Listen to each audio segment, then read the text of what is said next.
I'm going to demonstrate how to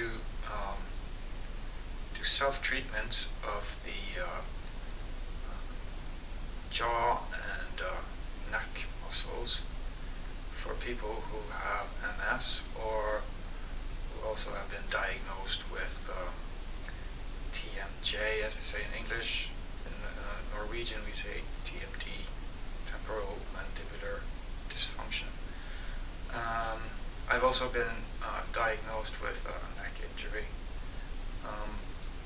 This is all part of finding out why I have MS and to find the cause of the MS, which is the injuries to the jaw and neck muscles. Now I'm going to demonstrate how I usually do self-treatments for the jaw and the neck muscles. I start with the front part of the jaw. We have the hyoid bone, which is at the top of the throat. The muscles that are connected to the hyoid bone go up to the jaw here. There's muscles all the way along going up to the jaw. At the center we got the anterior belly of the digastric muscle, which is quite important. I usually start with that and then go in with the thumb. I use the left thumb on the right side and the right thumb on the left side. You always have to do both sides when you do this. As a matter of routine, do both sides. Anyway, so to demonstrate how you do the anterior belly of the digastric, you go in with the thumb and you use the fingers on the underside as so you can kind of pinch it and get a good treatment going there.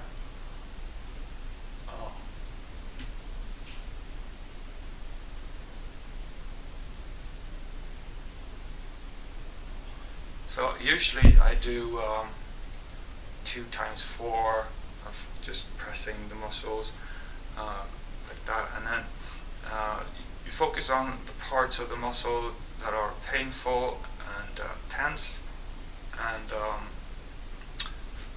then after you do the center part, you should move from the bone all the way up to the top along this muscle. And that's the same really for all the muscles that are between the hyoid bone and the jaw.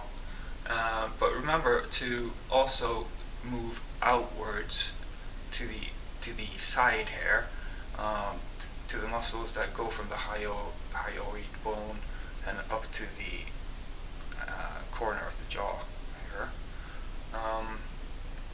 So I'll just demonstrate.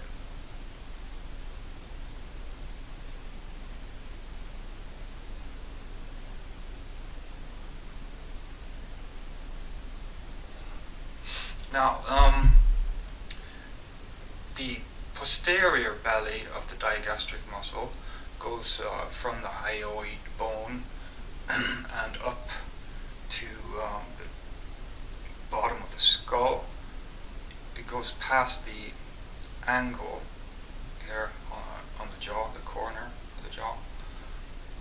So most of the muscles in this area go horizontally from the hyoid bone and to the jaw, but this posterior belly of the digastric, it has a different direction. It goes this way, so you can kind of tell that the direction of it is a little bit different than all the other muscles in this area. Now in my case, when I first started doing this a couple of weeks ago, this posterior belly of the digastric was incredibly painful and tense because of the injury that I had.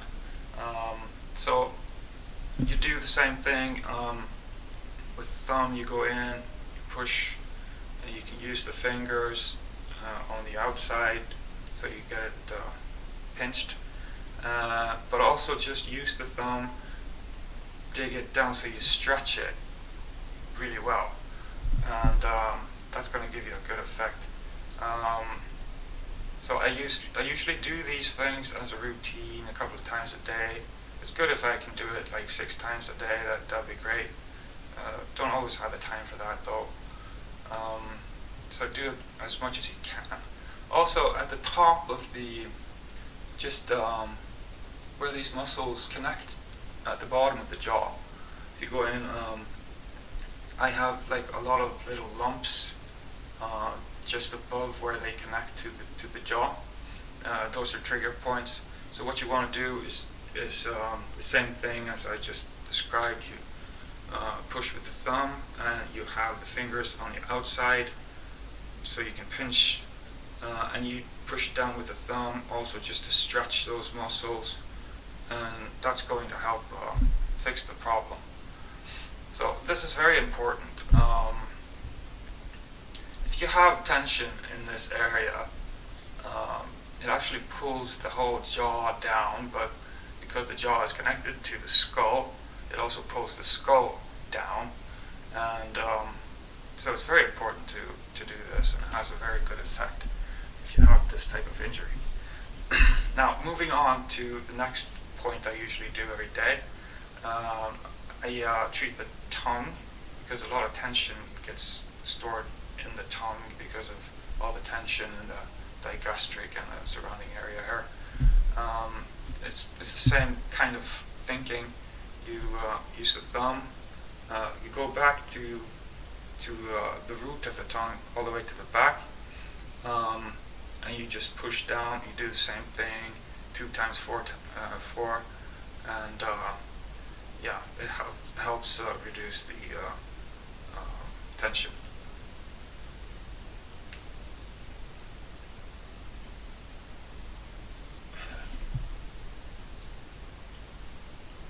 It's difficult to see exactly where my thumb is and everything, so all I can do is describe what I'm doing. Now, when it comes to the tongue, obviously, if you haven't done this before, you might start to get the vomiting reflex.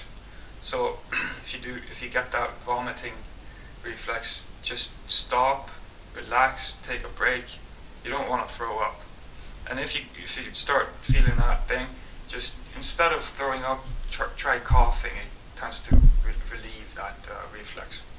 And just take your time. Don't throw up. That's not the goal here. The goal is to not throw up. And the next point after that is what's called the suprahyoid muscles. Those are the muscles that go up to the side here of the jaw. From the hyoid bone, and so it's on the inside behind the angle of the jaw on both sides here. The pterygoids, and I think one of them is called stylohyoid. So those are the muscles. You can look those up if you're interested in finding out where they are, where they connect and everything. So let's just demonstrate a little bit.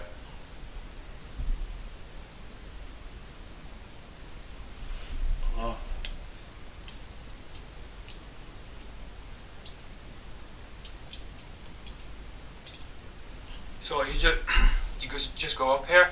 You look for lumps. Any lumps is a clear indication that you have an injury to that muscle. There's tension there. So you just use the same technique as I described to work on the tension and the lumps and all that. And over time, it's going to get better. You always do both sides, like I said, every time you do this. And after you've done that area, the next point is the front side, or the anterior side of the neck itself. And I never saw anyone anywhere on the internet. I looked around, couldn't find anyone who does this. I think that's mainly because the people who treat patients, they use their fingers and put the fingers in like this, and then if you do that, you can't get back to the front of the neck because the hand is too wide, so you just can't reach the front side of the neck. But if you do it yourself with your thumb, you can get all the way back there. And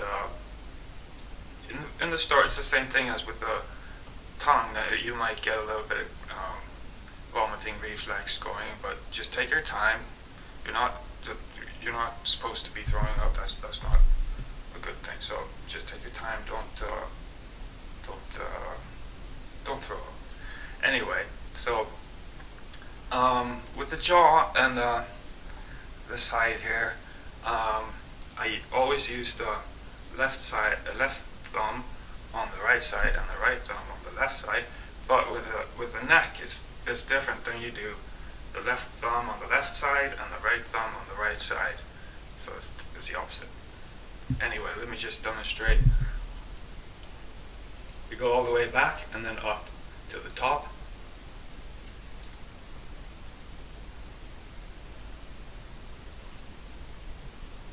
It's not so easy to see, but I actually go all the way up to the top of the neck there,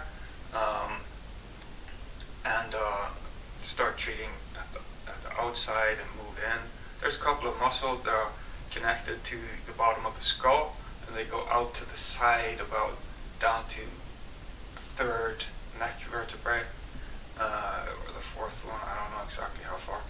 And yeah, at first I start with between the skull and the C1, the top of the neck, the top neck segment, to treat all the muscles in the area between the skull and the neck, just going from the side and towards the center.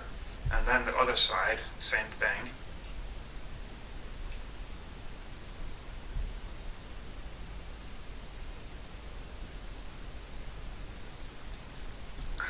And then we go from the top on the side there and down along these muscles that go down to about C3, C4.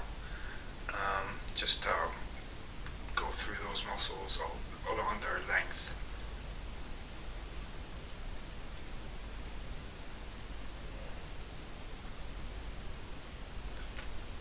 As I go down, I also go a little bit in towards the center.